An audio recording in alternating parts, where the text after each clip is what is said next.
tes 1 2 3.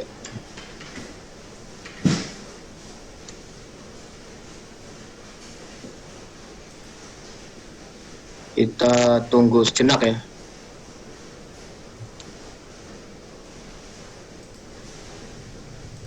Malam, Pak.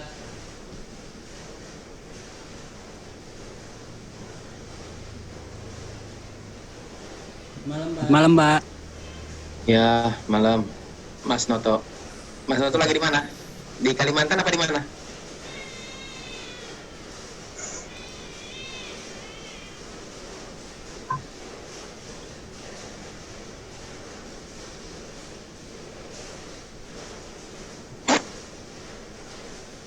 Tes. Suara saya kedengeran? Ya Pak, dengaran. Dengeran ya. Pak. Malam Pak Suryani di mana Pak? Tempat saya kok nggak ada suara ya? Kalimantan Barat. Pak. Kalimantan Di Barat ya. Ayong Utara. Di mana? Ayong Utara Pak, kabupaten. Kabupaten ya. Oh, oke. Jauh tuh dari ibu kota, dari Pontianak jauh. Eh, kalau lewat air, transportasi air, Ya. berangkat sore nyampe pagi Pak. Waduh, berapa jam itu berangkat sore nyampe Yang paling cepat lewat tersebut 5 jam. Oh. Apa sungai apa Pak? Lewat Sungai Kapuas Pak. Oh. Sungai Kapuas kalau nggak salah yang paling gede ya? Iya, iya. Waduh, saya. Kalau lewat darat 12 jam Pak. Oh, tadi kalau air berapa? Berapa jam? Berangkat jam 5 subuh nyampe Pak. Kalau naik KM kapal itu penyeberangan itu. Kalau yang kapal cepatnya speedboatnya itu 5 jam. Berangkat pagi nyampe jam 2 siang. Oh, apa namanya? Oh, berapa harga tiketnya? 230 Pak. Itu yang speedboat, apa yang kapal biasa? Yang kapal biasa 80. Oh, menarik sekali ya, ya Allah. Saya mudah-mudahan suatu saat bisa berkesempatan ke Kalimantan, ya ampun. Nggak bisa ini sebagai orang Indonesia, belum jajalin Kalimantan. Boleh Pak, nanti main Pak ya. Ya, jadi saya itu selama pandemi ya, nggak pernah nonton TV, ujung-ujungnya nonton YouTube dan saya banyak sekali nonton perairan gitu ya, dunia perairan, sungai di Kalimantan, tuh yang apa nangkap ikan pakai apa itu? Pakai botol aqua itu ya. Ikannya banyak ikan patin ya. Di mana itu? Mahakam apa di mana itu? Ikan patin tempatnya Mas Noto itu Pak. Mahakam ya? Sungai apa? Kapuas juga, Pak. Oh, jadi pakai apa tuh yang nangkapnya pakai botol aqua dilempar-lemparin gitu kan nanti. Ikan gabus, ikan toman. Oh, ya toman ya. Sama itu tuh apa? Satu channel YouTube yang Sting, Pak. nangkap ikan di apa pedalaman Kalimantan. Wah, saya seneng banget ya kayak gitu tuh. Cara castingnya klasik lah ya, pakai botol. Pakai botol sama itu. Ada yang teman-teman di Kalimantan tuh yang pakai apa sih? Tombak. Pakai tombak, terus jadi dia malam-malam ya pakai tombak gitu kan. Terus sama ini apa yang kayak perangkap gitu, apa namanya ya? Lupa saya. Bubu, Pak. Bubu. Iya, bubu perangkap, besoknya diambil gitu. Waduh. Aduh, seneng banget saya melakukannya itu kalau suatu saat bisa. Ini mohon maaf Pak, karena hujan, Pak. Tempat kami hujan lebat itu Pak. Oh gitu, di tempat saya tadi sore, iya sebentar tadi sore. Kalbar sedang merata hujannya nih, Pak. Musim hujan ya? Iya, Pak. Oh gitu, ya siap. Mantap ya Kalimantan lah mudah-mudahan. Iya. Ini semua teman-teman kerjanya di rumah sakit atau ada yang lain ya?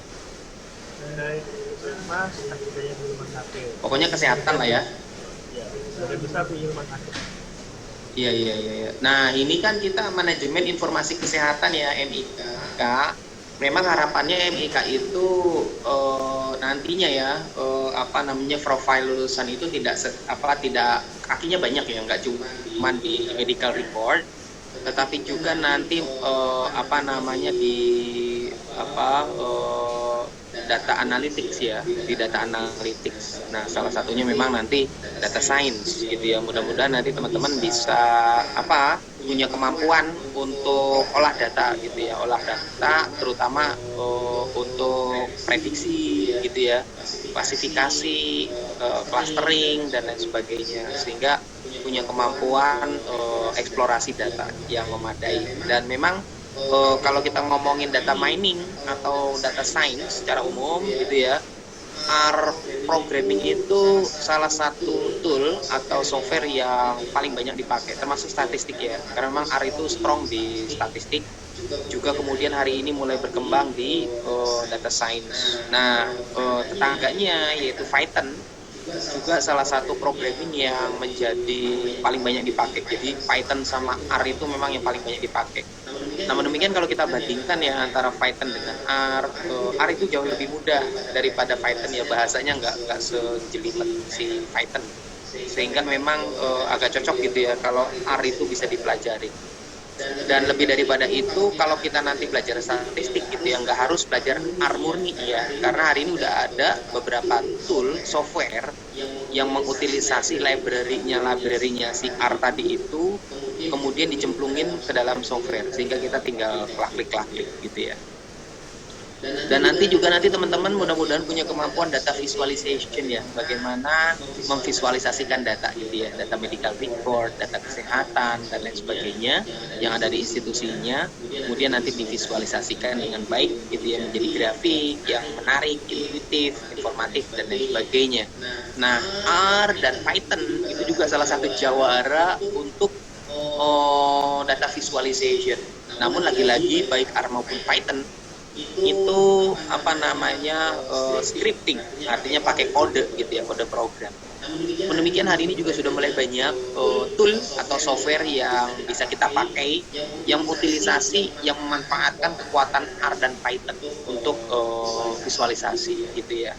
Saya nggak tahu nanti apakah semester depan dapat data visualisasi, mudah-mudahan dapat, dan data mining mudah-mudahan dapat gitu ya, karena saya kira itu menjadi mata kuliah kunci untuk kemudian teman-teman bisa melakukan data analytics dengan baik dan data sehingga satu kakinya itu benar-benar kemudian bisa menjadi data science ya. Kita tunggu sejenak ya, mungkin 1 menitan lagi lah ya, sembari itu teman-teman yang datang. Berarti ini pertemuan ketiga ya. Tiga, Pak. Ya, berarti kita 4 ya, UTS UAS jadi 6 totalnya. Jadi mungkin kita ketemu gini 4 kali.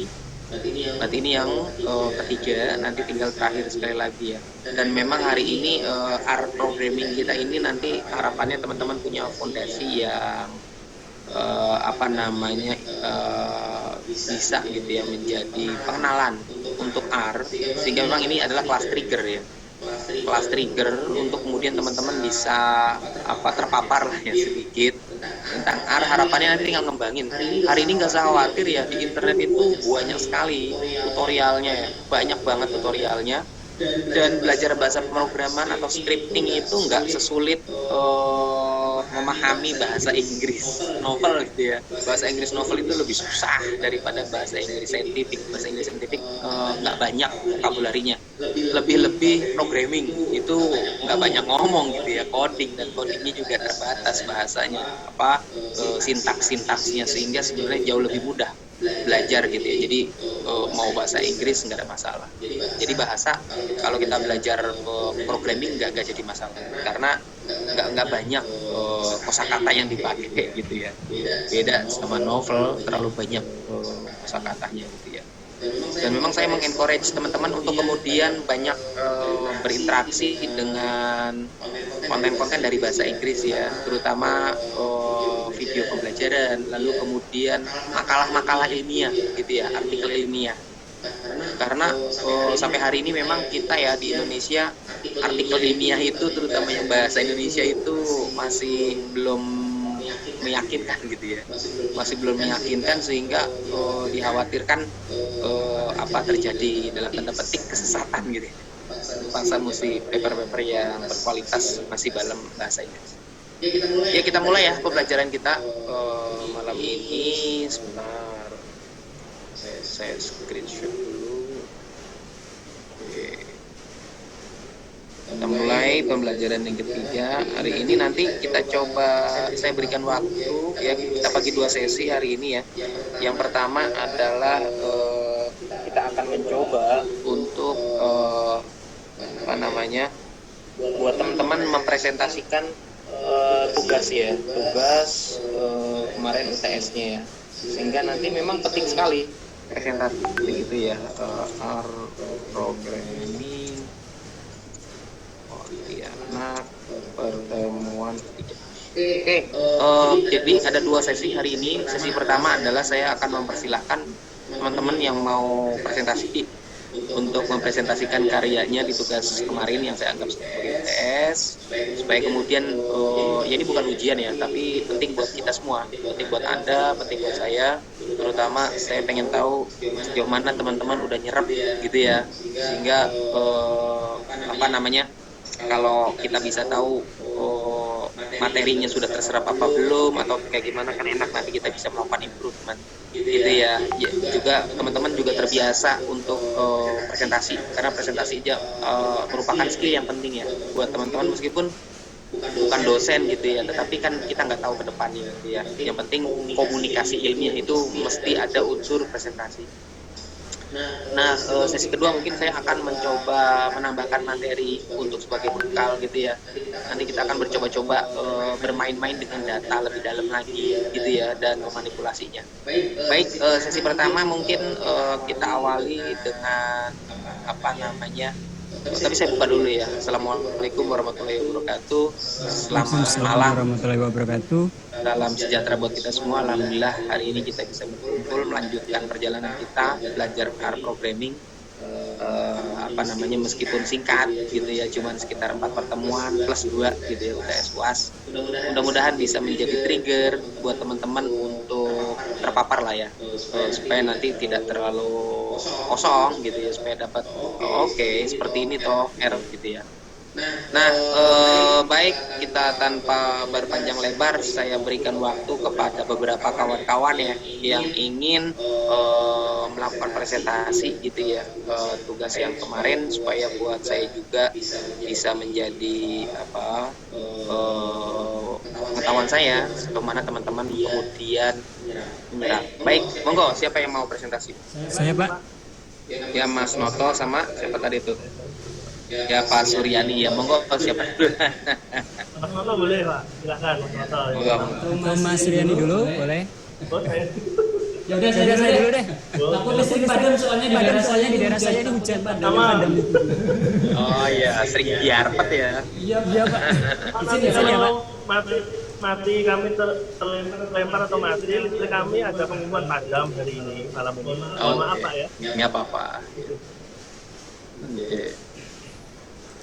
Oke Pak, izin share screen atau sudah tampil Pak? Sudah, monggo. Ya, teman-teman yang lain perhatikan ya. Baik, bismillahirrahmanirrahim. Assalamualaikum warahmatullahi wabarakatuh.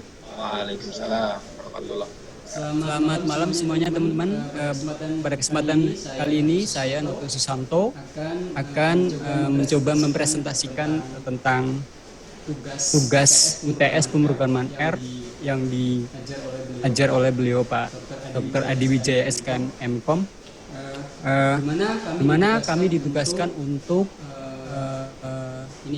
ini ya, menyelesaikan salah satu soal dengan menggunakan pemrograman R, di mana soalnya yaitu sebuah persamaan untuk memprediksi tingkat kemarahan seseorang, dengan persamaannya yaitu Y sama dengan A plus BX, di mana Y adalah tingkat kemarahan. Jadi nanti kita akan mencoba memecahkannya menggunakan bahasa pemrograman R, di mana A itu adalah konstanta nilai tetap yaitu 105,5, sedangkan B min 8,5.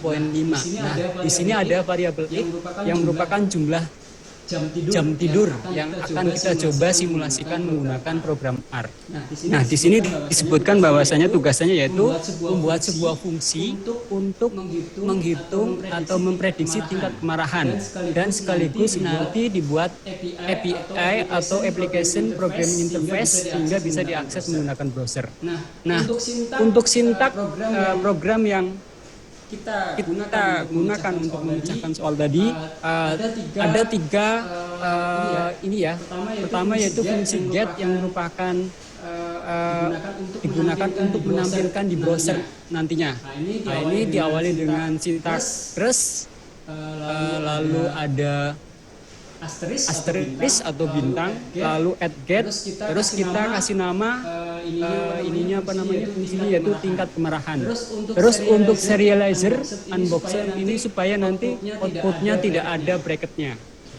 Terus ada satu lagi yaitu yang penting juga parameter jam, karena nanti variabel x akan dihitung berdasarkan jumlah jam yang mempengaruhi tingkat kemarahan. Lalu untuk fungsinya sendiri ada argumen jam terus diikuti dengan tingkat kemarahan yang mana ini fungsi menggunakan variabel yang tadi disebutkan di atas. Lanjut setelah kita coba programkan menggunakan program R di RStudio, maka sintaknya seperti ini. Sintak yang tadi ini kita masukkan ke dalam RStudio. Saya kasih nama saya bahwasanya ini adalah menggunakan komen supaya ini adalah program yang saya buat. Lalu kita coba nanti kita coba runkan. Terus satu lagi yang penting juga yaitu sintak memanggil supaya bisa tampil di browser yaitu menggunakan salah satu package yang ada di RStudio namanya Plumber. Plumber ini berfungsi untuk memanggil dari fungsi yang sudah kita program sebelumnya. Nah, untuk sintak pengetikan programnya seperti ini. Pertama yaitu kita panggil package library Plumber, lalu kita buka fungsi R di mana nanti kita akan mengarahkan drive di mana file program yang untuk fungsi hitung tingkat kemarahannya ini diletakkan. Jadi nanti dengan menggunakan Plumber ini kita bisa mengakses di browser. Misalkan kita tentukan menggunakan port yang kita tentuin dari awal, misalkan 1, 2, 3, 4. Walaupun dalam pelaksanaannya jika di run 2 kali biasanya ini akan random. Tapi setidaknya untuk pertama kali kita pakai 1, 2, 3, 4. Lanjut tampilannya ketika sudah di run Plumbernya yang memanggil setelah menjalankan perintah Plumber ini, maka akan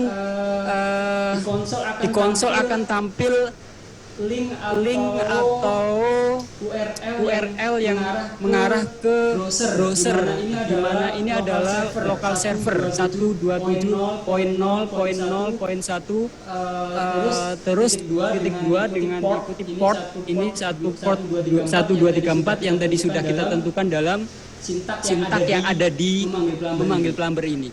Pada saat bersamaan juga akan tampil di lingkungan RStudio.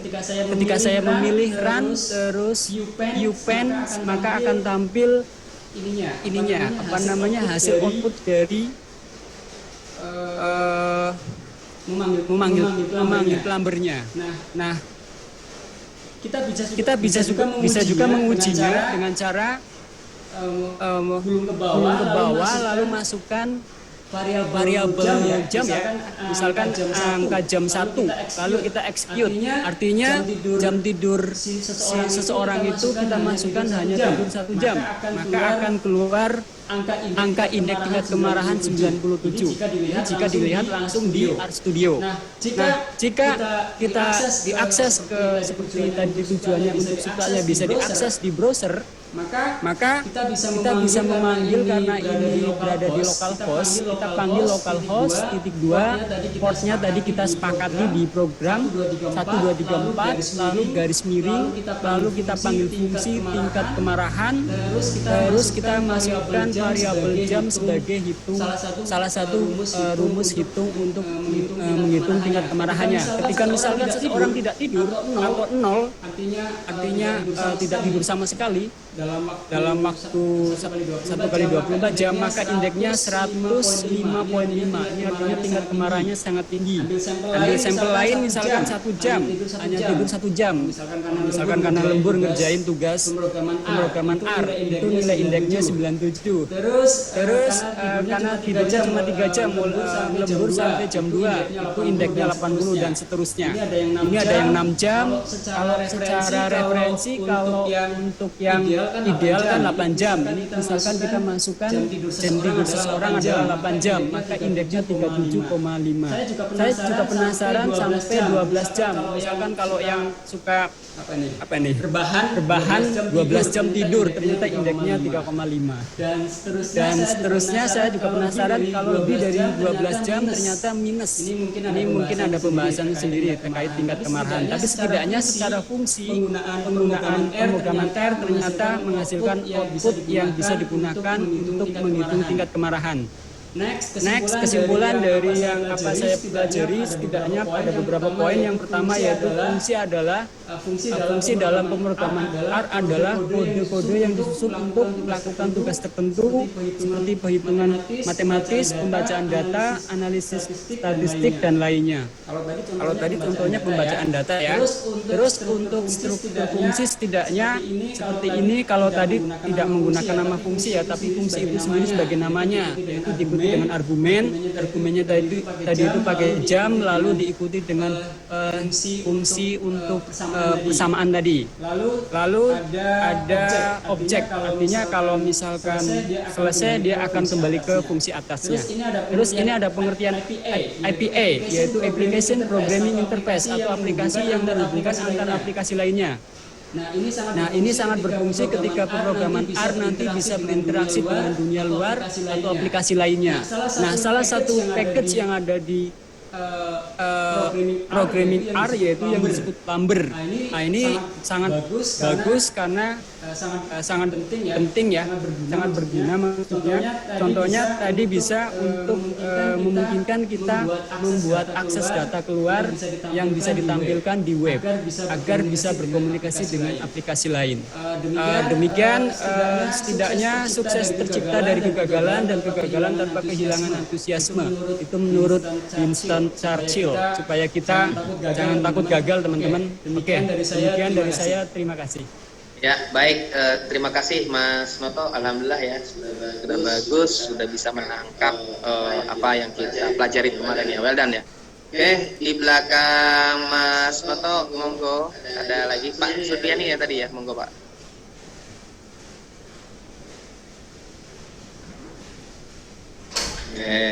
Yuk.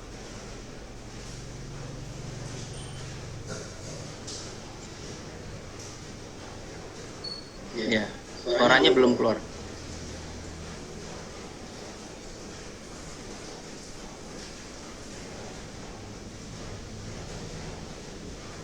Baik, bismillahirrahmanirrahim.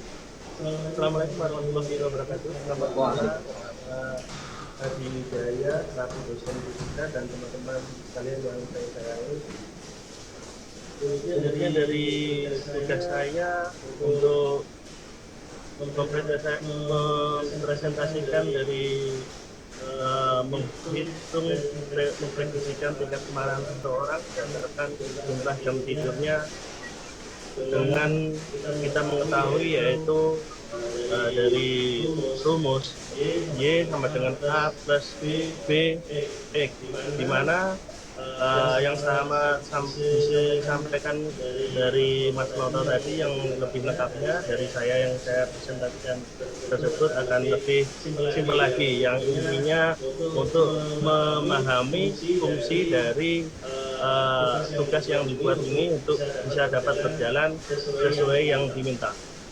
Oke, kita ketahui dari rumus Y sama dengan A plus BX, di mana keterangan Y tadi sama dengan tingkat kemarahan, dan nilai A yang sudah ditetapkan yaitu nilai 105,5 dan B sama dengan min 8,5.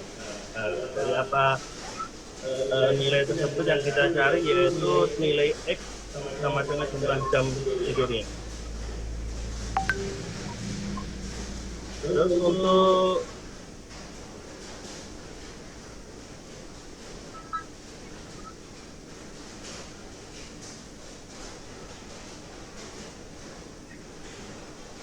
tugasnya yaitu pertanyaannya buatlah sebuah fungsi untuk memprediksi tingkat kemarahan tersebut berdasarkan rumus dengan inputan atau argumen jumlah jam tidur. Juga buat pula versi API-nya dengan number dan jalankan atau di API tersebut dengan browser.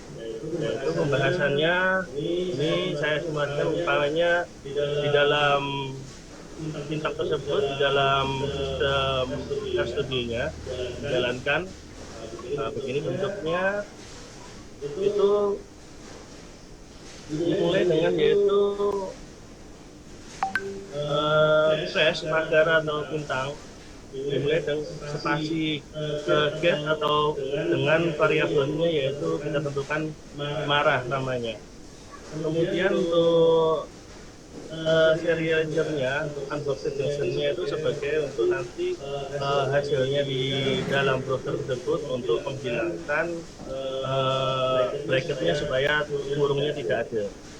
Jadi untuk crash dan bintangnya, untuk parameternya ini kita tentukan namanya jam, kemudian fungsinya yaitu dalam kurung jam, dan penghitungannya dari variabel tersebut marah sama dengan dari angka yang sudah ditentukan tadi, nilai jamnya 105,5.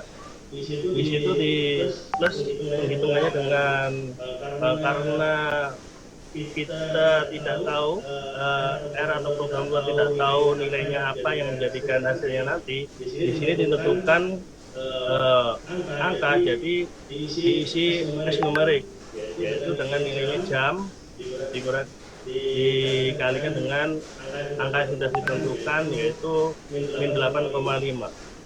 Retun yaitu hasilnya marah. Ini bentuk penampakannya dari program yang dijalankan di Visual Studio. Kemudian kita buat numbernya dengan membuat fungsi library number, yaitu ditentukan R.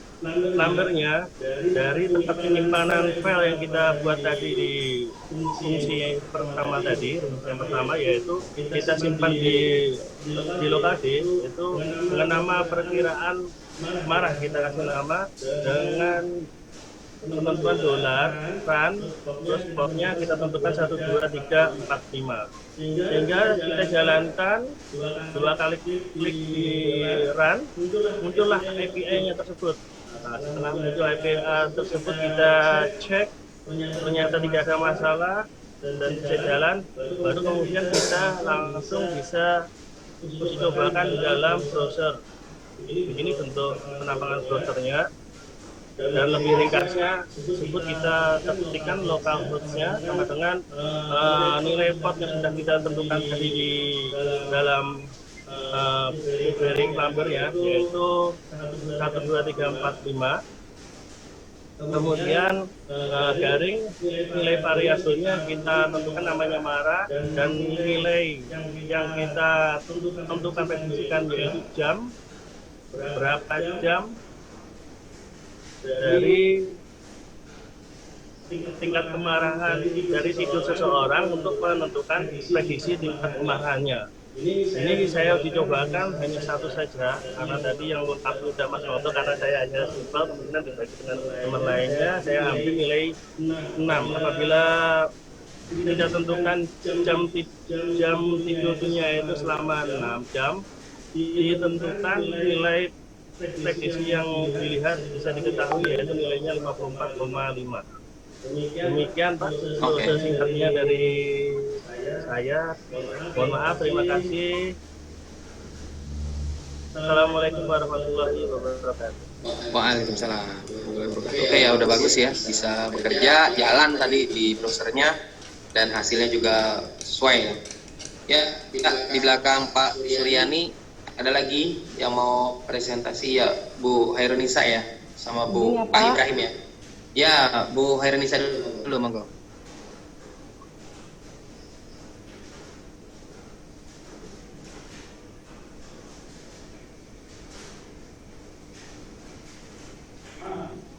Ya, silakan. Bentar Pak, lagi di lemot. Iya, nggak apa-apa. Izin Pak, saya Hairunisa, ingin coba mempresentasikan terkait tugas untuk UTS program R. Ya.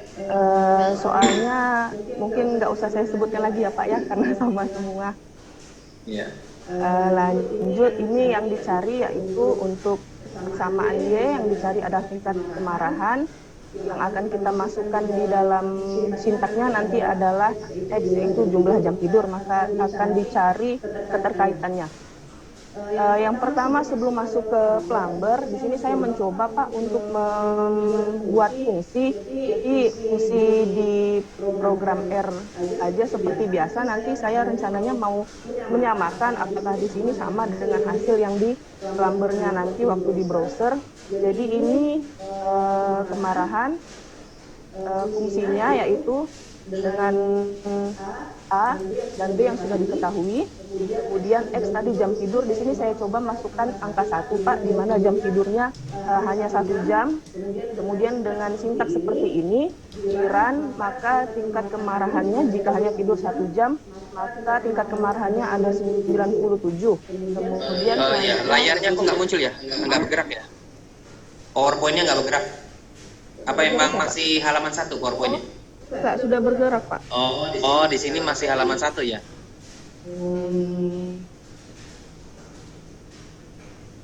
Saya ulangi aja kali ya Pak ya. Ya, boleh.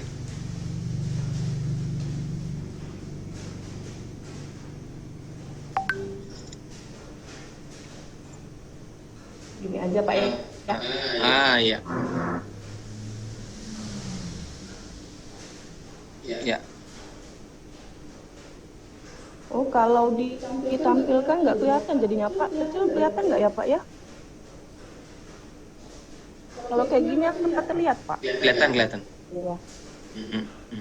Ini saya coba cari dari sintak ini, saya masukkan X, yaitu jam tidurnya 1 jam. Kemudian apabila di-run maka akan muncul tingkat kemarahannya 97.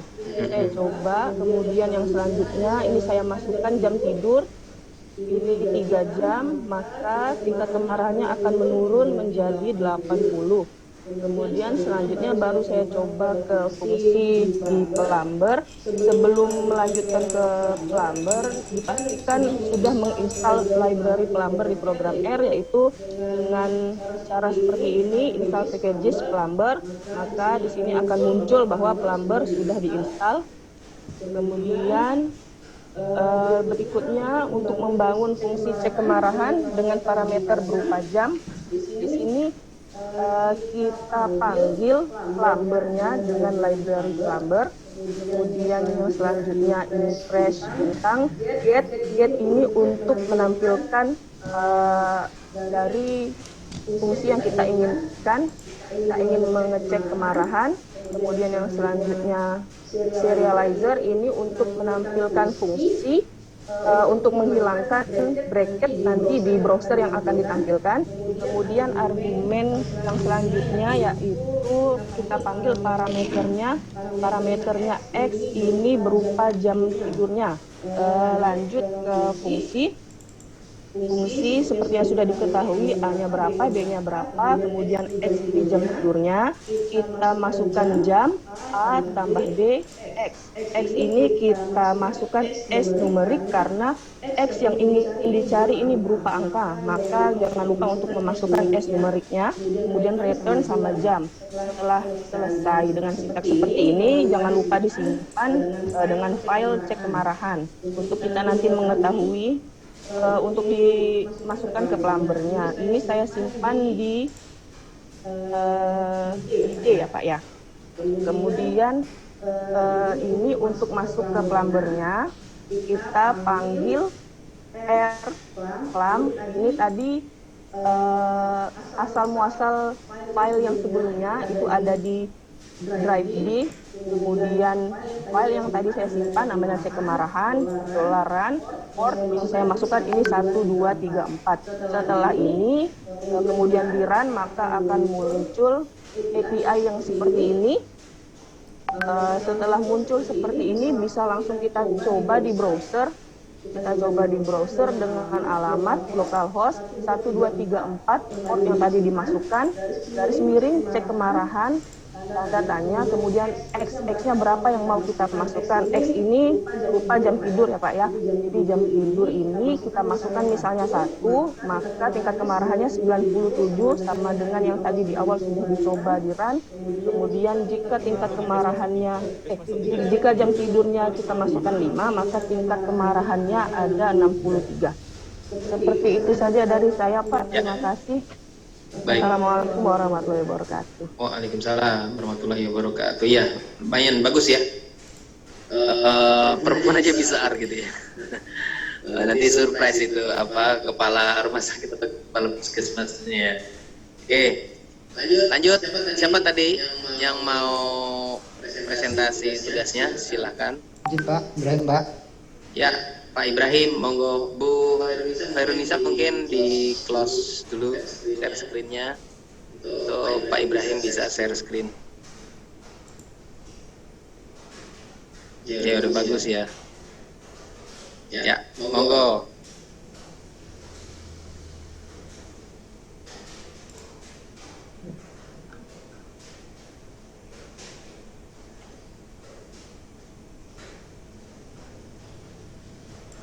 Mudah-mudahan. Udah muncul, Ya, monggo. mudah. Assalamualaikum warahmatullahi wabarakatuh. Selamat malam. Yang terhormat Pak Adi, dosen kami yang sangat luar biasa dari kelas ini Pak, untuk Pak Adi. Ini hasil yang dari tugas yang diberikan kepada kelas kami, dan saya mencoba untuk menyelesaikan sesuai dengan yang Bapak berikan petunjuknya. Ya, saya rasa tadi soalnya adalah sama, yang diketahui adalah Y sama dengan A plus BX, di mana Y adalah tingkat kemarahan seberapa besar, A-nya sudah diketahui 105,5, kemudian B-nya juga diketahui minus 8,5, dan yang ditanyakan adalah jumlah jam tidur, berapa banyak jumlah jam tidurnya, apakah tingkat kemarahan semakin tinggi atau semakin menurun. Nah, sintaknya adalah saya hampir sama dengan teman yang lain. Grace bintang untuk mendapatkan, karena sintak ini harus ditampilkan di browser. Jadi yang membedakan dengan kalau kita membuat sintak yang tidak di browser seperti itu. Nah, artinya ada file yang harus kita buat dengan nama file .r sendiri. Nah, di sini saya buat dengan nama jam. Kemudian parameternya di sini saya buat x, dan fungsinya saya gunakan argumen lebih dari 1, di mana A sama dengan 105,5, B-nya adalah 8,5, dan X yang dicari. Kemudian tingkat kemarahan adalah A plus B dikalikan dengan X, yang dimana adalah numerik, jadi harus diberikan sudah numerik di situ, kemudian return tingkat kemarahan. Kemudian seperti ini Pak kalau di tugas yang dikumpulkan untuk perintahnya di aplikasi R-nya. Kemudian menjalankan aplikasi Plumber sebagaimana sintaknya tadi, harus membuat file baru di R, kemudian kita panggil library Plumber, kemudian R plum, kemudian saya simpan di F di laptopnya, dan nama filenya jam.r, dolaran, portnya standar 1234. Kalau di aplikasi R-nya adalah seperti ini, dan sudah dilaksanakan bisa running, dan jika running dia akan muncul API-nya.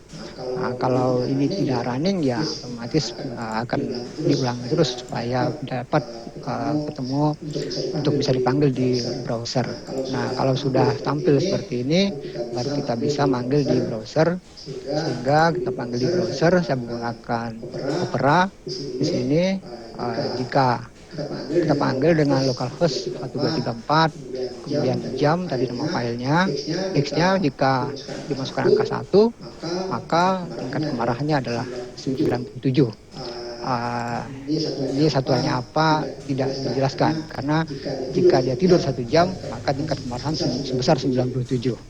Kemudian jika saya masukkan 5 jam dia tidur, maka tingkat kemarahan sebesar 63, dan jika saya masukkan 8 jam tidurnya, maka tingkat kemarahan menurun menjadi 37,5, sehingga kesimpulan saya adalah semakin lama jam tidur seorang dari kasus ini, maka angka tingkat kemarahan semakin kecil. Seperti itu, Pak. Terima kasih. Assalamualaikum warahmatullahi wabarakatuh. Waalaikumsalam. Ya udah bagus ya, udah bisa ya. Oke. Terima kasih, Pak. Udah bagus, udah sesuai. Mungkin satu orang lagi ya, kalau ada yang mau presentasi monggo. Kita nanti sambung ke sesi kedua. Ya, Bu Widya, monggo.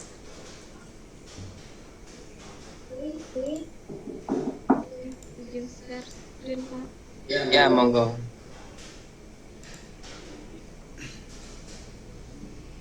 Silakan. Ya.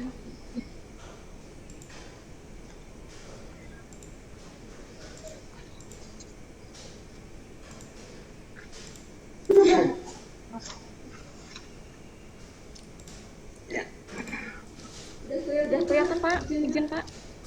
Udah. Oke. Assalamualaikum warahmatullahi wabarakatuh. Terima kasih Pak usulannya. Satu. Di sini kita akan mempresentasikan untuk ini daftar isinya Pak. Wah, bagus nih. Pertama ada soal, terus kedua kita melakukan pembahasan, kemudian ketiga adalah tampilan di RStudio, kemudian keempat adalah tampilan di webnya. Nah, untuk soalnya tadi sama Pak, kita mencari jumlah jam tidur dengan tingkat kemarahan, di mana persamaannya adalah Y sama dengan A plus BX. Nah, di sini buat sebuah fungsi. Jadi saya langsung aja nih Pak, karena sama semua kan. Nah, ini sintaknya sama, tetap pakai get di sini sama jam. Terus pakai yang untuk menghilangkan duplicate-nya menggunakan serializer unboxed JSON, terus param x, function-nya x, kemudian tingkat kemarahan yang udah ditetapkan tadi A-nya 105,5 plus min 8,5, karena tadi number big, terus harus ditarik dari luar juga, makanya pakai as number big, terus return tingkat kemarahan. Kemudian ini tampilan di RStudio-nya Pak. Jadi karena data ini tampilannya Pak ya. Ini. Terus kita simpannya, karena saya simpannya di D, jadi simpan file di D dengan nama jam.r. Dari sini tampil. Kemudian kita harus membuat sintak lagi untuk mengambil plumbernya, makanya di sini R library plumber, R plum, karena simpannya di D, di sini saya tampilkan D, terus jam di sini run port 1234. Kemudian kita double klik di sini, double klik, maka akan muncul tampilan IP title-nya seperti ini. Oke, sorry. Di sini udah ada jamnya ya Pak. Kemudian tampil lagi. Nah, tampilan di webnya. Jadi ketika kita memasukkan web dengan localhost yang tadi udah kita buat 123, jamnya jika dimasukkan jam angka 6, maka keluar hasilnya 54,5. Kemudian buka browser, klik kita ketik ketika kita inginkan jam tidurnya 8, maka tingkat kemarahannya sebesar 37,5. Kemudian kalau kita menginginkan 10 jam, maka akan muncul tingkat kemarahannya 20,5. Jadi di sini dapat disimpulkan semakin tinggi jam tidur, maka semakin rendah tingkat kemarahannya. Oke, terima kasih dari saya Pak. Terus semangat buat teman-teman tahun depan wisuda kita. Oke, terima kasih Pak. Ya, tahun depan mudah-mudahan ke Jakarta ya wisuda ya. Amin, amin, amin. Terima kasih Pak. Ya, oke, bagus.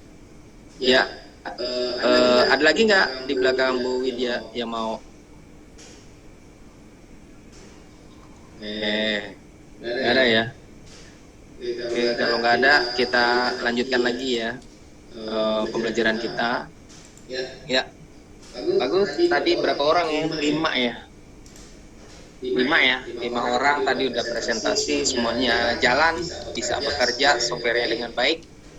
Dan dengan adanya API ini ya, itu membuka banyak kemungkinan ya, banyak peluang, sehingga nanti apa yang kita buat gitu ya bisa kemudian dipakai secara implementatif gitu ya di lapangan, sehingga kalau nanti implementasi misalnya kita punya sebuah server, sebuah komputer gitu ya, kita taruh pemodelan tadi sehingga kemudian orang lain bisa pakai gitu ya, bisa panggil gitu ya, dan seterusnya.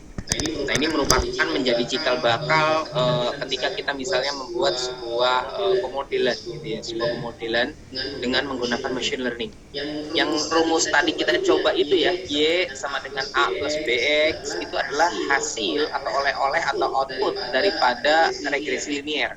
Jadi kalau nanti teman-teman sempat belajar statistik, kita akan mendengar uji statistik yang namanya regresi linear. Nah, yang kita coba tadi itu adalah regresi linear dari sebuah kasus nyata sebenarnya. Jadi ada seorang ilmuwan di Amerika yang kemudian mencoba membuat sebuah prediksi gitu ya, mengestimasi kira-kira apakah tingkat kemarahan orang itu dipengaruhi sama kualitas tidurnya sih gitu ya.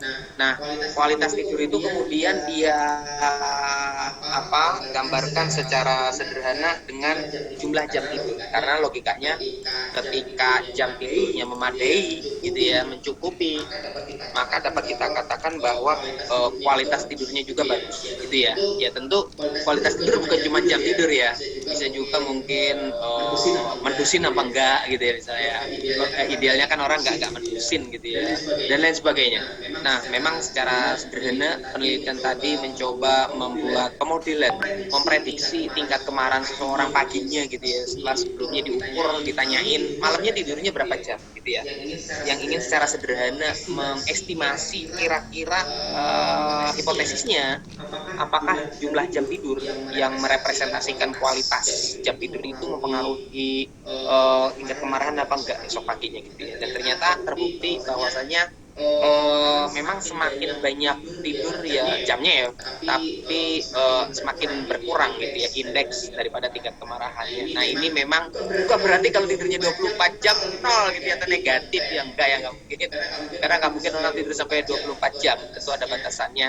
Kalau tidur 24 jam ya pasti sakit juga itu ya, karena puyeng kepalanya ya, marah-marah juga gitu ya, jadi ada batasan idealnya. Sehingga ya yang namanya komputer dikasih angka berapapun keluar gitu ya, tetapi kemudian tentu secara normal kita tidur nggak akan mungkin lebih daripada itu ya, mungkin ya 10 jam lah paling banyak mungkin ya, kalau mungkin tadiannya sebelumnya kerjanya capek banget gitu ya. Nah, itu tadi regresi linear. Nah, regresi linear itu sendiri nanti di R itu gampang sekali, cuma beberapa baris kode kita bisa menggunakan regresi linear. Nah, kita akan lanjutkan hari ini mencoba eksplorasi R programming ya. Nah, saya share screen dulu sebentar. Screen. Ya, kita akan mengeksplorasi gitu ya. Hari ini kita akan coba bermain-main dengan file CSV Saya sudah punya file CSV ini ya, namanya data mhs.csv, perhatikan. Nah ini kelihatan ya file Excelnya ya. Kelihatan, Pak? Oke, nah di sini CSV itu ya, koma separated value itu bisa dibuka pakai Excel ya, sama aja ya CSV sama Excel. Bedanya apa sih CSV sama Excel? CSV lebih generik gitu ya, lebih umum sehingga semua aplikasi bisa buka CSV. Tapi kalau Excel belum tentu, karena Excel itu kan format yang sifatnya ada kepemilikan, yaitu dalam hal ini adalah Microsoft. Sementara CSV tipe file ya seperti Excel tetapi tidak ada yang memiliki gitu ya, dimiliki oleh semua orang. Sehingga aplikasi Notepad pun bisa buka CSV ya, tapi Notepad nggak bisa buka Excel gitu ya, karena memang CSV formatnya lebih sederhana gitu ya. Nah, di sini ada beberapa kolom ya, ada NPM, nama, gender atau jenis kelamin, kota, dan IPK gitu ya. Di sini ada NPM 1, 2, 3 dan seterusnya, namanya, jenis kelaminnya L laki-laki, P perempuan gitu ya. Kotanya kota di mana dia tinggal, ada Depok, Jakarta, Bekasi, Bogor, dan seterusnya. Nah, IPK dia saat ini gitu ya. Nah, dari sini kita pengen mencoba bermain-main dengan aplikasi R gitu ya. Kita bisa nggak bermain-main dengan file PDF gitu ya. Oke, gitu nih ininya ya. Ini saya simpen langsung di ya, langsung di biar gampang. Oke, saya buka R-nya dulu ya, R Studio-nya. Di sini. Ya, R Studio-nya lagi running sebentar.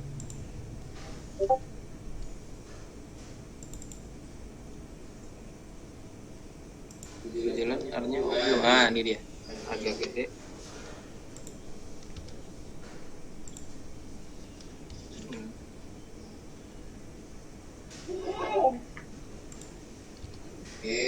Sebentar lagi muncul ya. Nah, kita akan bermain-main dengan file CSV ya hari ini. Tunggu sejenak.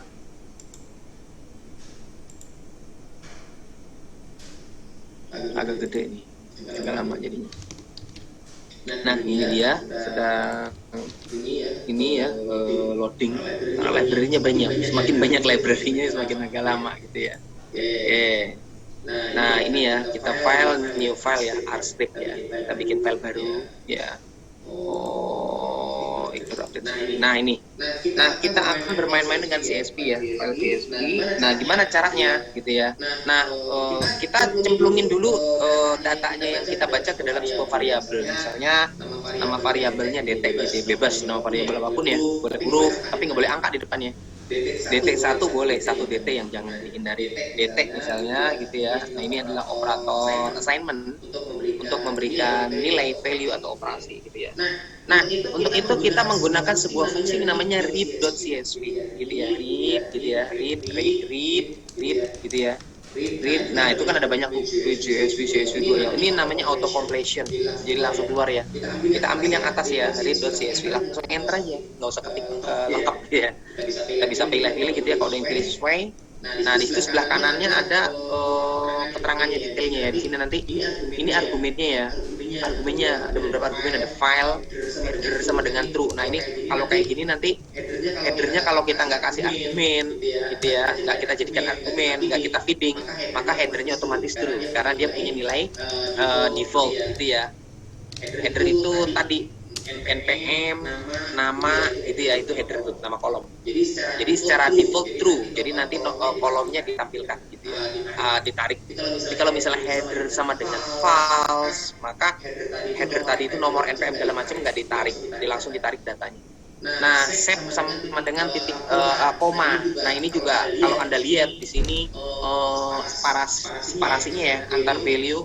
Tadi kan koma memang ya, defaultnya koma. Jadi kalau kita nggak panggil nggak ada masalah. Kalau kita mau panggil pun nggak ada masalah. Gitu ya. Kayak kita ambil itu yang atas, enter aja langsung gitu ya, keluar. Nah, filenya apa gitu ya? Anda boleh file sama dengan kayak gini ya. Argumennya dipanggil, boleh nggak usah dipanggil langsung. Kenapa? Kan R itu menganut bisa dipanggil namanya atau nggak dipanggil. Kalau nggak dipanggil ngikutin urutan gitu ya. Tadi kan urutan yang pertama file gitu ya. Kalau Anda kandung kayak gini lupa gitu ya, tinggal control enter gitu ya. Control enter, ketik control enter. Di sini langsung ngasih tahu, argumen pertamanya file, argumen keduanya header, argumen ketiganya set gitu ya. save gitu ya, separasi. Nah yang lainnya sunnah gitu ya, boleh pakai boleh enggak. Oke, file gitu ya, Anda mau ketik enter juga nggak apa-apa kayak gitu ya, file sama dengan gitu ya. Tadi saya nyimpennya di E ya, ketik 2 backslash data underscore mhs.csv gitu ya. Nah, koma apalagi tadi, kan tadi headernya true ya, headernya true gitu ya, headernya true gitu ya. Kalau udah true ya ngapain kita ketik capek-capek, udah biarin, let it as is, biarinin apa adanya. Save-nya tadi separasinya ya, koma gitu ya, 2 ini aja yang penting gitu ya. Nah, kita running. Nah, udah keluar ya di sini ya, nggak ada error ya. Kalau ada error, misalnya ini saya salah, misalnya kayak gitu ya, backslash. Jadi kalau saya jalanin, error ya karena salah kode, salah sintaks gitu ya. Jadi enak ya, backslash. Ulang ya. Ini saya bersihin dulu, Ctrl L. Nah, saya jalanin lagi. Nah, maka sekarang saya punya file dt gitu ya, dt gitu ya. Nah, saya mau lihat filenya piye.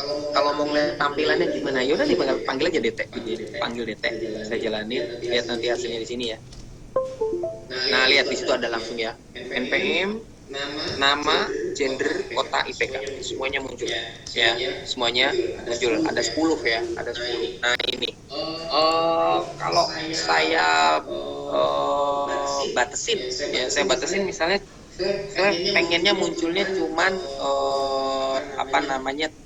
5 teratas gitu ya, kita pakai fungsi head gitu ya, head gitu ya, head dt gitu ya, head dt.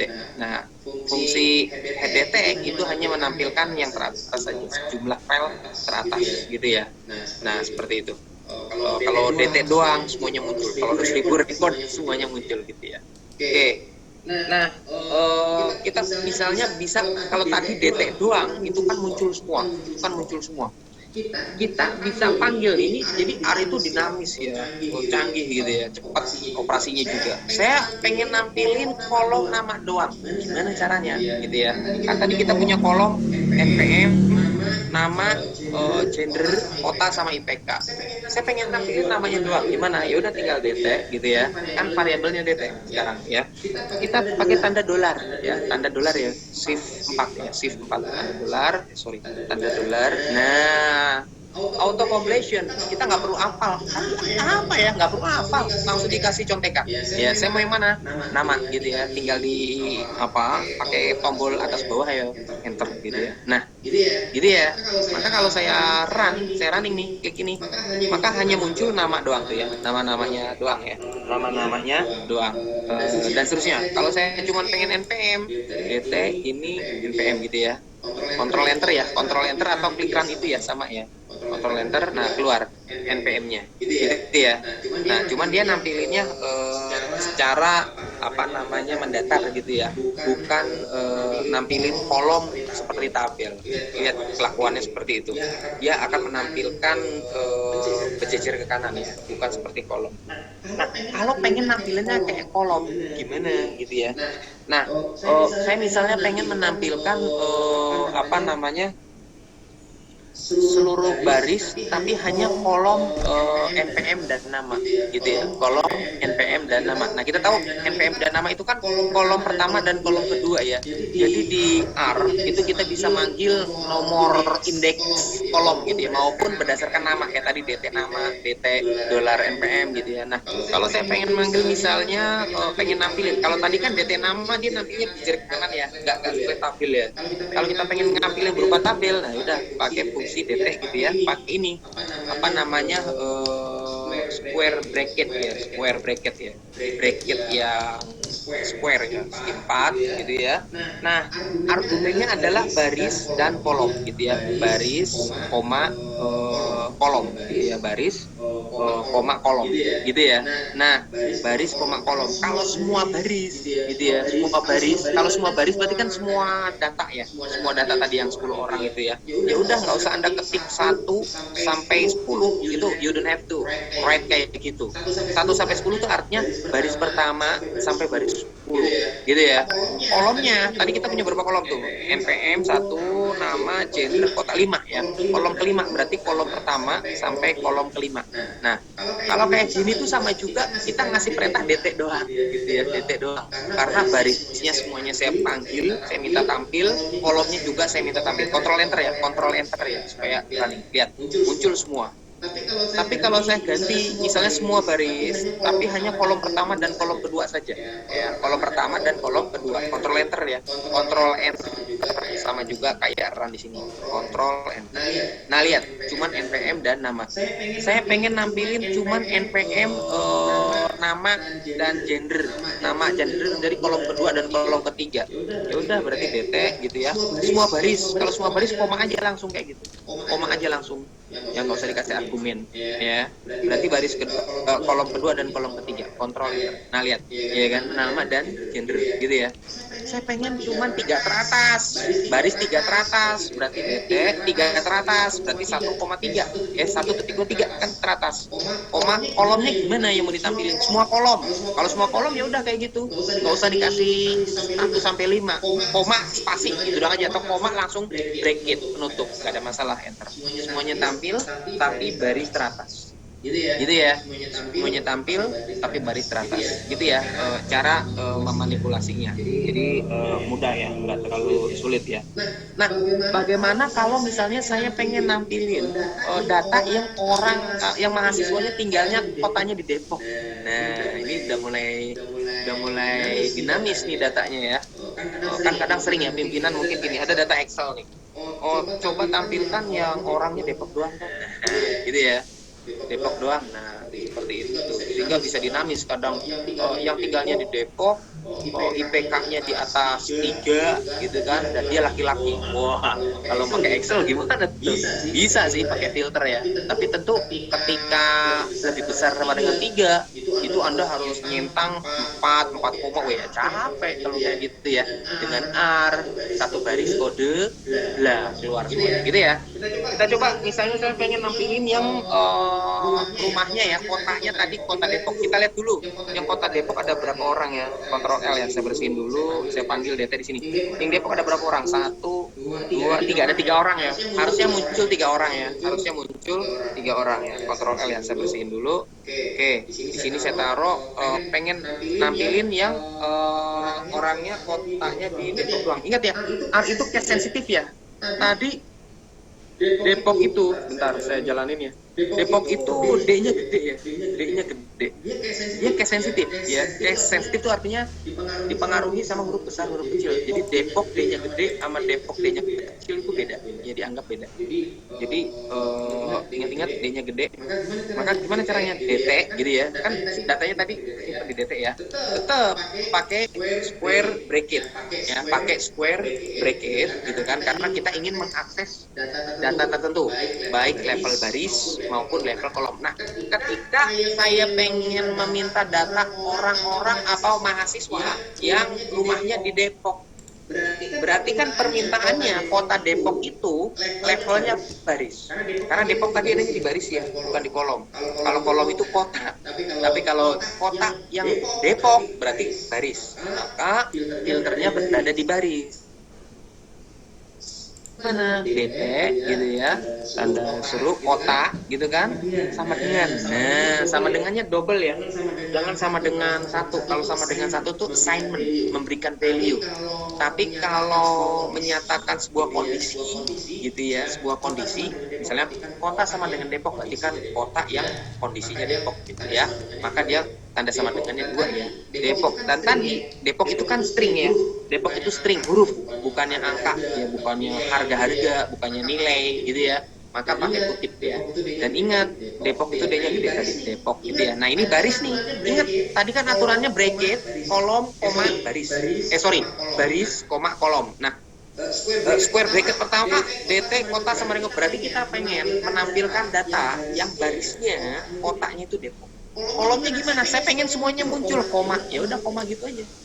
koma gitu aja, nggak usah dikasih apa-apa, maka semua kolom muncul, NPM, nama, gender, kota, IPK. Tapi yang akan muncul nanti barisnya, level barisnya yang hanya kotanya Depok. Kita jalanin ya. Nah lihat ada 3 orang gitu ya, ada 3 orang. Nah kalau saya pengen nampilin yang kotanya Depok, tapi saya cuman pengen nampilin misalnya gitu ya,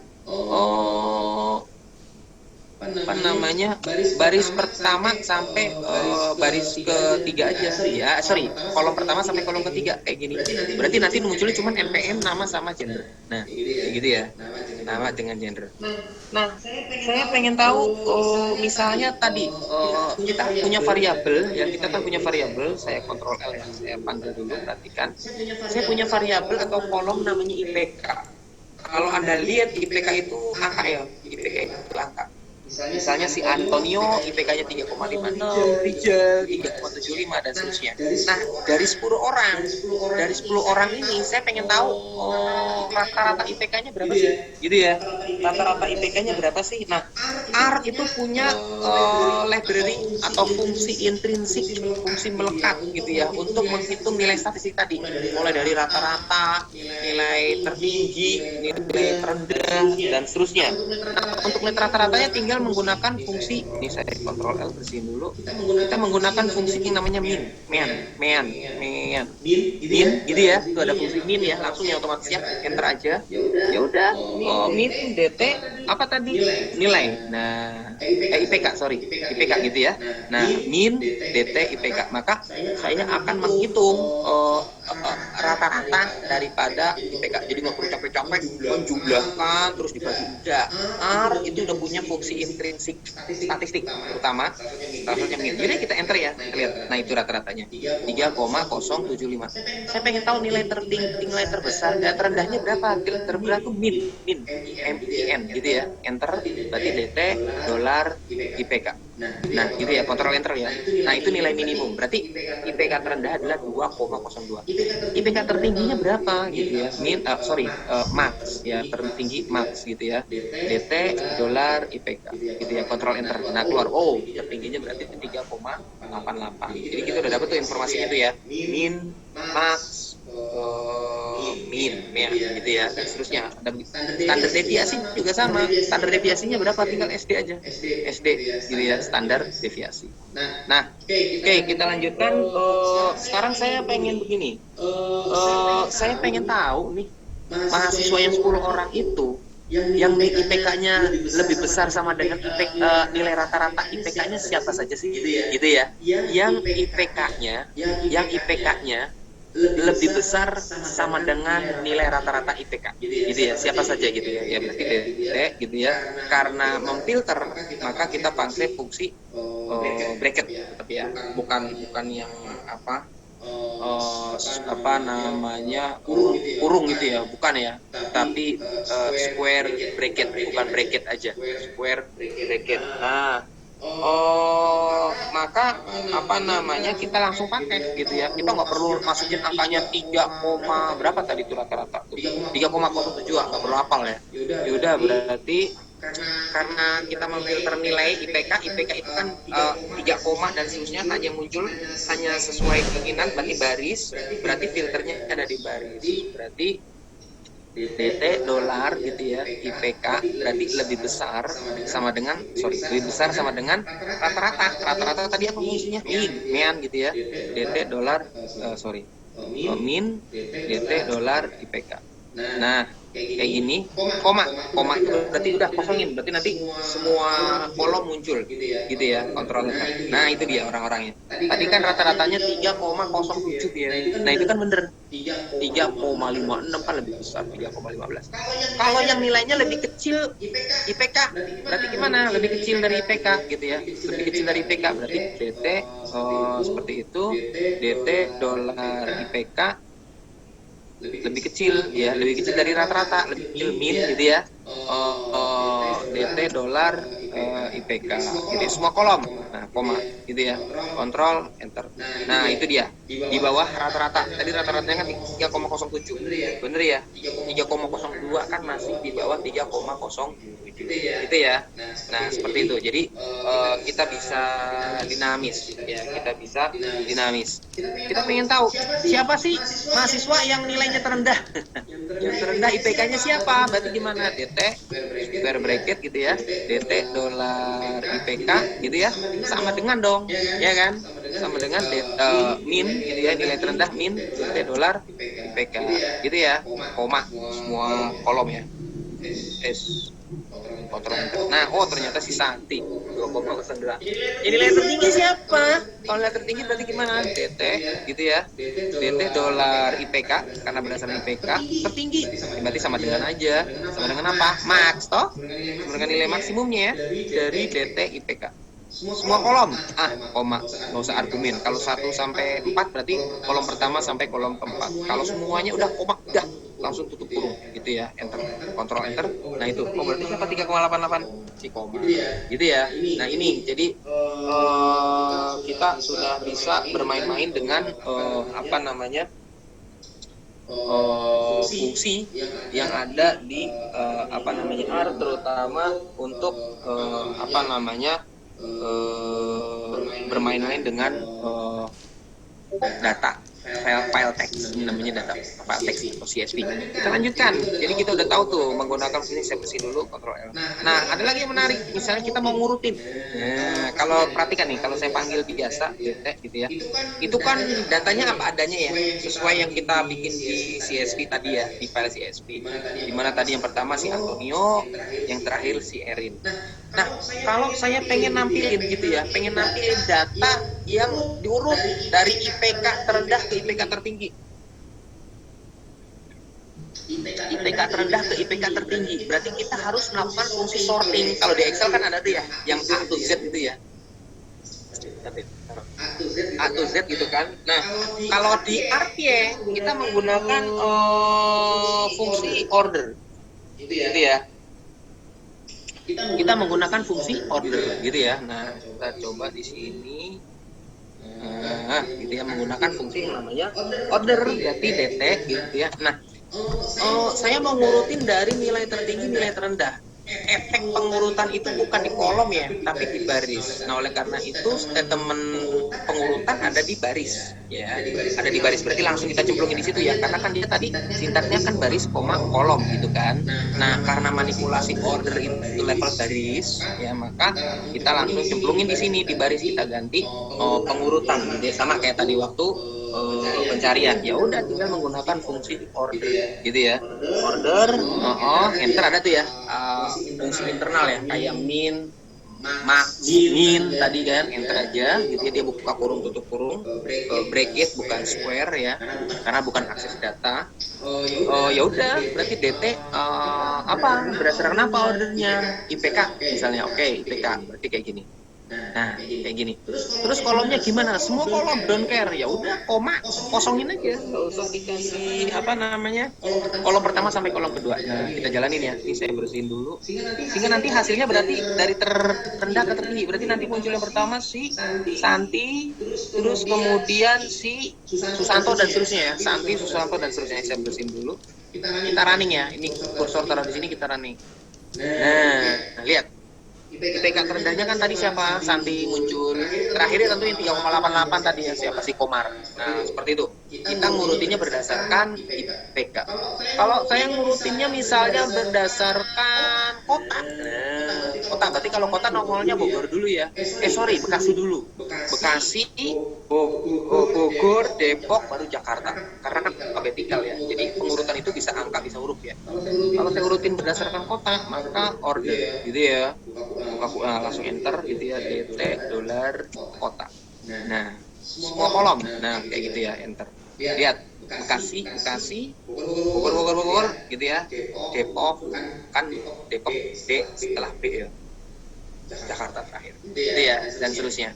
Nah, kalau saya mau ngurutin NPM-nya itu dari yang ke gede ke kecil. Jadi si Komar dulu 3,88, baru si Santi yang 2,02. Gimana? Gitu ya, berarti DT gitu ya. Kita kan tadinya kan kalau yang normal gitu kan. kan gini ya kalau yang normal kan, ya udah tinggal dibalik. Baliknya gimana? Di R itu sederhana, semuanya kalau nggak balik dikasih minus aja. Minus. Berlawanan otomatis gitu ya. Kita coba ya, kita running ya. Ini saya bersihin dulu, Ctrl L, langsung taruh di sini, dibalik kasih min aja depannya gitu ya. Run. Nah, salah, sorry, ada yang kurang nih. Apa namanya, DT-nya belum, sorry, DT-nya belum.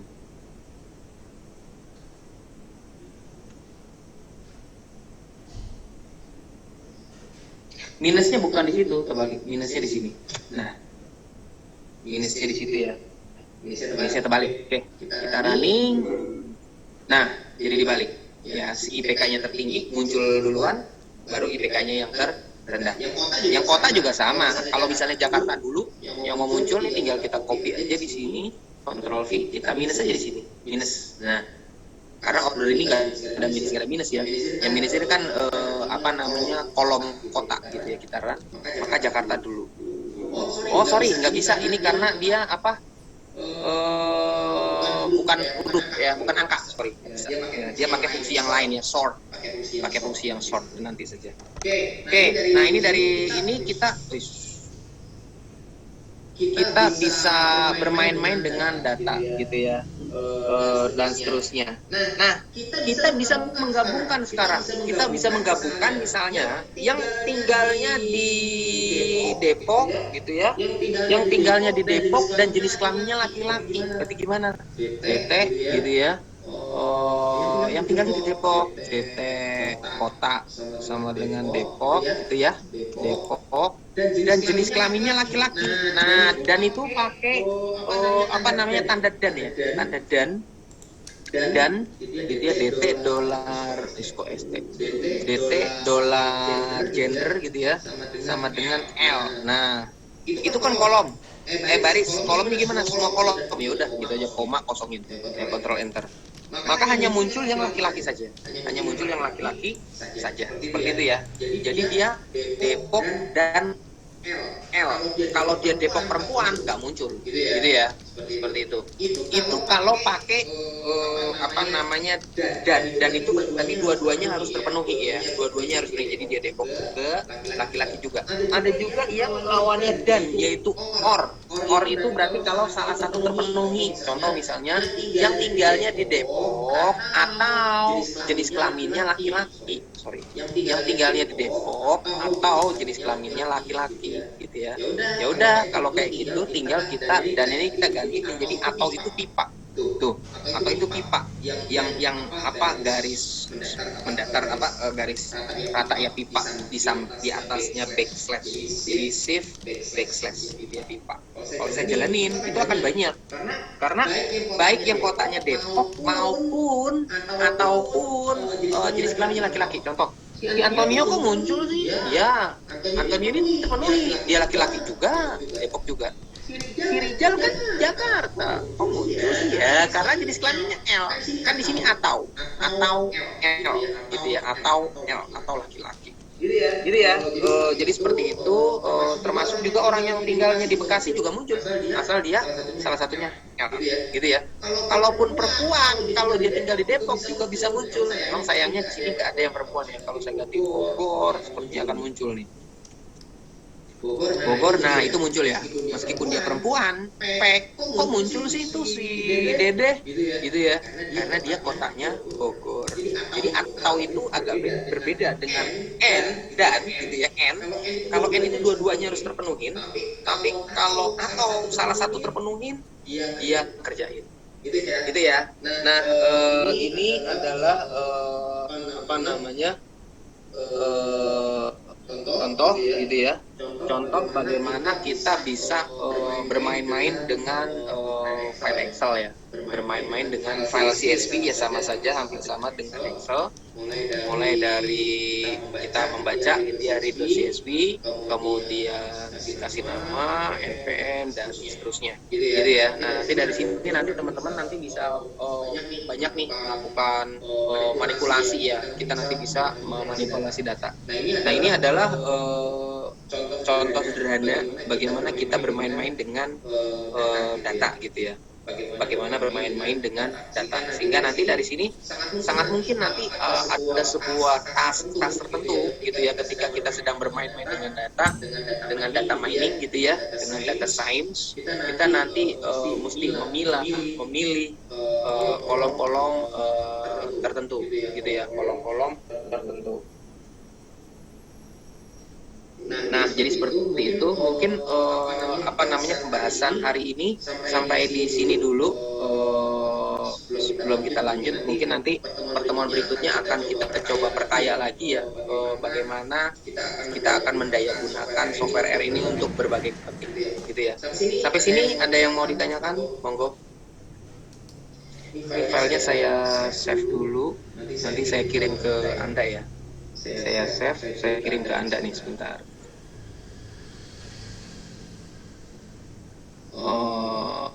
Dokumen read CSV titik R ya, read CSV titik R di my dokumen ya. Oke, saya stop share dulu. Saya ini harusnya peserta berapa orang ya? Ini ada 24, nanti tolong absensi ya. Si pennya tolong di absensi, berapa orang yang hadir, saya nggak hafal siswanya. Saya share saya kirim filenya ya buat teman-teman belajar. Bisa nggak nih? Kirim, oke bisa, dari komputer sebentar. Library, dispisi, tadi di dokumen ya. CSV open. Sudah saya kirim ya, R-nya buat belajar. Coba saya kirim juga filenya ya buat belajar di rumah, data mhs.csv. Nah itu. Oke, sampai sini barangkali ada yang mau ditanyakan. Izin Pak. Ya. Untuk masukkan file, misalnya kita punya Excel data banyak gitu Pak. CSV-nya itu di file CSV gitu aja Pak. Iya, file CSV, betul. File CSV, sebentar, saya coba buka Excel ya, contoh nih. Sebentar, misalnya saya punya file Excel, sebentar. Tinggal save as aja ya. Tinggal save as, nanti pilih itunya CSV gitu ya. Kalau enggak yang tadi saya Excelin aja. Kalau enggak tadi sebentar.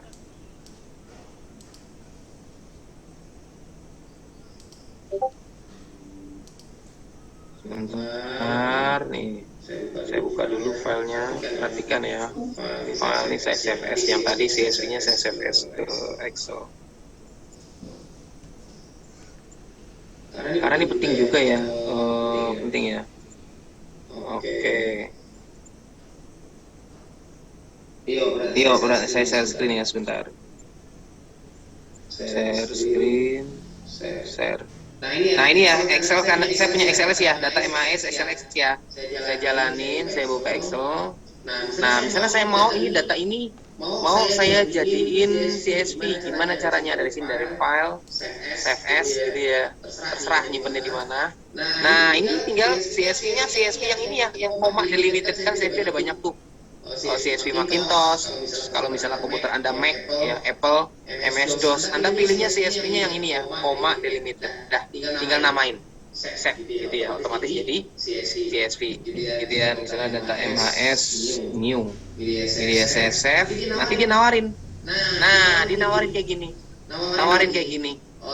some feature in your might be lost gitu ya, karena memang template-nya berbeda ya, template formatting Excel sama CSV beda.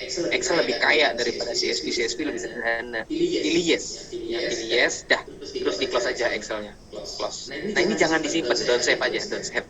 Nah gitu ya triknya ya. Jadi kita sekarang udah dapat file CSV ini yang tadi nih, ya kan, yang CSV new. Kalau saya double klik ya udah keluar. Gitu ya liku-likunya ya, sama. Nah seperti itu. Nah CSV ini lebih sederhana daripada Excel. Kalau saya bukanya pakai Notepad bisa.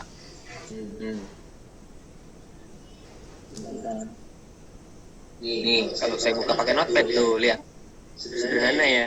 dia npm koma, dia di berarti koma nih delimitednya ya, koma delimitednya. Kadang Excel Anda tergantung ya settingan, kadang settingannya itu bukannya koma tapi titik koma. Contoh misalnya kayak gini ya, contoh misalnya kayak gini, saya replace ya, misalnya koma saya replace jadi titik koma. Kadang settingan Anda titik koma, nah lihat titik koma tuh, titik koma kayak gini. Nah kalau titik koma kayak gini, misalnya saya save ya, titik koma kayak gini, ketika Anda bukanya pakai ini, jangan komanya jangan gini, tapi titik koma, gitu ya. Karena tadi pemisahnya titik koma, gitu ya, titik koma. Jadi ingat-ingat ya, karena gini, kadang settingan komputer tuh beda-beda. Settingan komputer beda-beda ya, Excelnya ya, settingannya ya. Kadang delimiter, pemisahnya ya kalau nggak diapa-apain tuh biasanya koma. Tapi kalau misalnya settingannya Indonesia, kadang titik koma pemisahnya. Jadi kalau Anda, loh, kok ini nggak bisa ya dibuka pakai Excel ya? Contoh nih yang tadi ini udah saya ganti titik koma nih, lihat nih. Ini kan udah saya ganti titik koma tadi ya. Kalau saya jalanin sama Excel, perhatikan. Ngadet, Excelnya ngadet. Nggak mau kayak angka-angka gitu ya. Nggak mau angka kayak gitu. Karena tadi di sini titik koma, pemisah titik koma. Ini kalau ngadet kayak gini gimana nih kalau Excel? Nah, caranya nanti dari data gitu ya, terus text to column. Lihat di sini pemisahnya titik koma ya, text to column gitu kan, delimited, pilih delimited, next. Nah, pemisahnya adalah semikolon. Semikolon itu titik koma ya. Kalau koma, semikolon itu titik koma gitu ya. Next, finish. Nah, udah mau tuh sekarang. Cuman yang lainnya nggak mau tadi karena ini harusnya kita pilih satu kolom gini ya. Satu kolom, text to kolom, delimited, next, semikolon gitu ya. Next, finish. Nah, otomatis mau dia. Jadi di Excel kalau ngadet, lihat pemisahnya apa, koma, apa titik koma gitu ya. Atau tab, bahkan bisa jadi tab gitu ya. Yang disebut sebagai TSV, tab separated value gitu ya. Jadi bermain-main dengan file enggak sulit ya. Kalau CSV Anda bisa open langsung pakai notepad gitu ya, titik koma gitu ya. Oh berarti pemisahnya titik koma, maka ketika pemisahnya titik koma tadi apa, new ya, filenya new ya. Kalau di sini new nih, saya kasih new, shape-nya adalah koma, misalnya shape-nya koma nih, ya dia ngadat. Lihat, kalau saya run, nah ngadat, ya ngadat, nggak mau, ya kan, nggak mau, sorry, strip banyak ini, strip new ya, kalau saya run, nah mau sih, tapi begitu saya panggil kacau ya, nggak berbentuk kolom-kolom gitu ya, nggak berbentuk kolom-kolom. Nah oleh karena itu kalau kita ganti shape-nya adalah titik koma, nah lihat tampilannya, lihat bagus nanti nih ya, saya jalanin. Nah sekarang saya panggil dt-nya, nah udah berbentuk kolom-kolom gitu ya. Kalau saya panggil class dt gitu ya, class dt, dia data frame, dia bentuknya data frame. Data frame itu tabel. Tapi kalau tadi komanya saya ganti jadi titik koma saya ganti koma gitu ya, nggak error. Kalau saya buka kan seperti ini. Kalau saya panggil kelasnya dt, dia tetap data frame tapi isinya ngaco, nggak bisa dipanggil dt dolar gitu ya. Dt dolar itu nggak keluarnya seabrek-abrek, dianggapnya satu kolom. Tapi kalau misalnya tadi titik koma ya, run ya kan, dt udah bagus tampilannya dan kita bisa panggil variable atau per kolom. Nah seperti itu gitu ya. Oke, ada lagi yang mau ditanyakan, silakan ya. Tanya Pak. Monggo ya. Kalau misalkan kasusnya kita ketemu file yang berada di Microsoft Word misalkan, mungkin enggak ya Pak? Ya, untuk Microsoft Word ini karena Microsoft Word itu adalah format file yang sifatnya proprietary. Proprietary itu ada yang memiliki gitu ya, ada yang membuat sendiri, ada yang memiliki, dan itu ada hak ciptanya dalam hal ini adalah Microsoft. Itu tidak semua aplikasi selain daripada itu bisa membuka gitu ya, bisa membuka. Makanya kalau Anda lihat saingan Microsoft Office misalnya kayak Open Office gitu ya, meskipun dia bisa buka Word, Doc gitu ya, tapi dia juga punya format file yang lain kayak ODT gitu ya. Nah, untuk bisa ngebuka itu memang agak sulit, belum tentu semua aplikasi bisa ngebuka Word.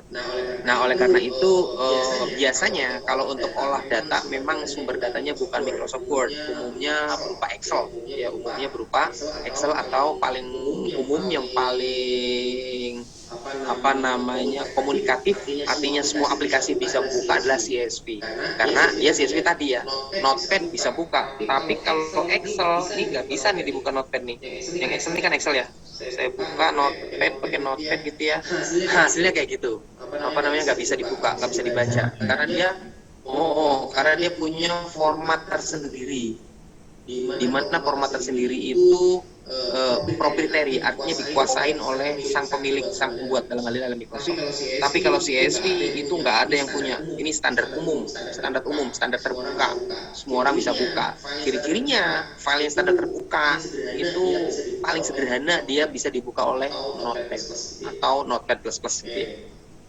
Ada lagi yang mau ditanya? Di lapangan kan gini Pak, kami kan yang berangkat dari rekam medis berbasis manual itu kan transisinya masih standar. Jadi rekam medisnya itu kayak ya untung-untung di kertas ya? Ya, bukan Pak. Ya untung-untungnya udah komputerisasi Pak. Tapi udah. Maksudnya sudah menggunakan komputer. Tapi di lab itu ngetik rekam medisnya itu pakai format Word. Padahal udah banyak sekali Pak. Masa sih? Kan ada sistem informasi rumah sakitan kan, SIMRS kan? Betul Pak. Ada. Yang saya maksud ini kan kondisi sebelumnya ada tuh meninggalkan jejak dokumen yang lama Pak, yang tersimpan dalam bentuk Word gitu Pak. Iya. Kalau sekiranya bisa digali, yang sumbernya dari Word gitu Pak, kan gitu Pak. Iya. Ya memang bisa jadi bisa, tetapi sangat sulit gitu ya. Bisa jadi bisa tuh gini maksudnya, ada struktur penulisan yang ajak, artinya ajak tuh misalnya berupa tabel gitu ya. Kalau tabel bisa diakses, tapi kalau nulis bebas gitu ya, posisinya tidak ajak gitu, kadang di kiri, kadang di kanan, kadang di atas, di bawah, ya sulit. Tapi kalau ajak misalnya ada tabel gitu ya, itu bisa diambil, bisa ditarik.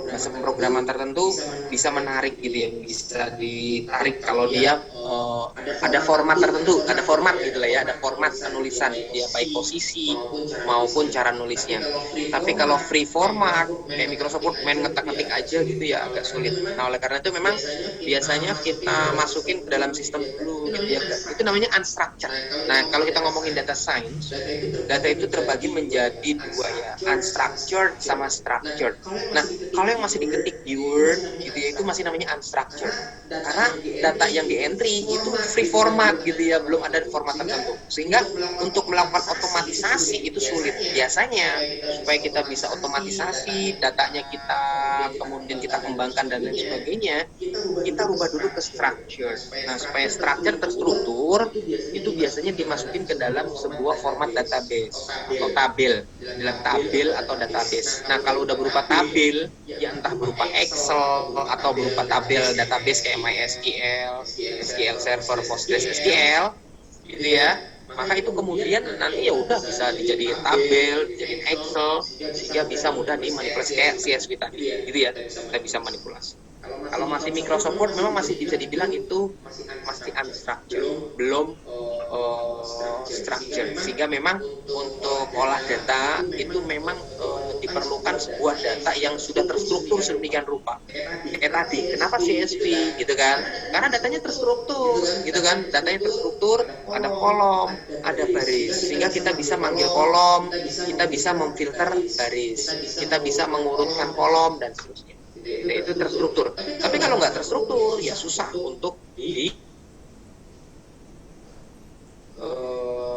mainkan gitu ya. Ada lagi yang mau ditanyakan atau didiskusikan, monggo.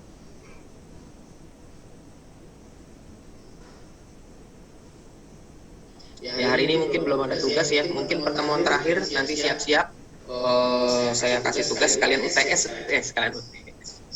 sekalian UAS ya. Nanti pertemuan terakhir kapan ya?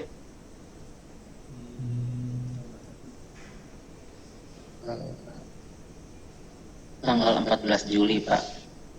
14 Juli. Yo, sebentar lagi lah ya, 2 minggu lagi.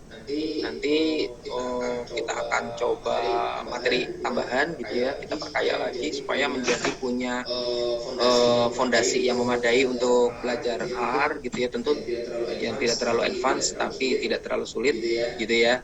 Mungkin kita akan coba bermain-main dengan statistik gitu ya, bermain-main dengan statistik sederhana pakai R gitu ya, supaya menggantikan SPSS. Kita di Stikim udah gak pakai SPSS ya, udah pakai R semua karena memang gratis ya, nggak ada isu bajakan gitu ya. Berarti nanti kita akan coba sekaligus mungkin nanti di pertemuan keempat saya kasih tugas untuk UAS ya, pengganti UAS. Kayak biasa nanti Anda ngoprek di R lalu bikin laporannya di PowerPoint. Gitu ya. Oke. Ada lagi yang mau ditanyakan? Didiskusikan? Cukup ya. Ya, saya kira tutorial banyak sekali di internet, monggo dipelajarin. Mana aja sama aja ilmu gitu ya, dipelajarin. Karena R ini saya juga dulu pertama kali denger R itu sekitar tahun 2013 ya. 2013 pertama kali terpapar R, nggak ngerti juga ini apa ini makhluknya gitu ya, nggak ngerti. Mulai ngerti R itu ya pas S3 gitu ya, ternyata wah ini canggih banget ini bahasa gitu ya, kokoh gitu ya, cepat prosesnya. Dulu saya nggak pakai R, pakai yang lain. Nah ternyata semakin ngeh gitu ya, semakin ngeh, begitu semakin ngeh, wah ternyata bahasa pemrograman R itu nggak sulit dan canggih, sakti gitu ya, bisa bermain-main dengan banyak hal. Terutama nanti kalau kita bermain dengan statistik, yang pertama, yang kedua nanti kita bermain-main dengan data science, dengan machine learning, regresi, decision tree gitu ya, random forest, super vector machine, neural network dan lain sebagainya. Itu menjadi lebih mudah dan lebih cepat gitu ya. Sehingga nanti kita belajar machine learning itu menjadi lebih enak gitu. Oke, kalau nggak ada yang ditanyakan lagi, mungkin kita cukupkan sekian ya pertemuan hari ini ya. Baik. Siap Pak. Ya, demikian saya sempurnakan. Wabillahi taufiq wal hidayah. Wassalamualaikum warahmatullahi wabarakatuh. Waalaikumsalam warahmatullahi wabarakatuh. Selamat malam. Ya, selamat malam. Salam sejahtera. Terima kasih. Saya end meeting ya. Ya Pak. Oke. Terima kasih.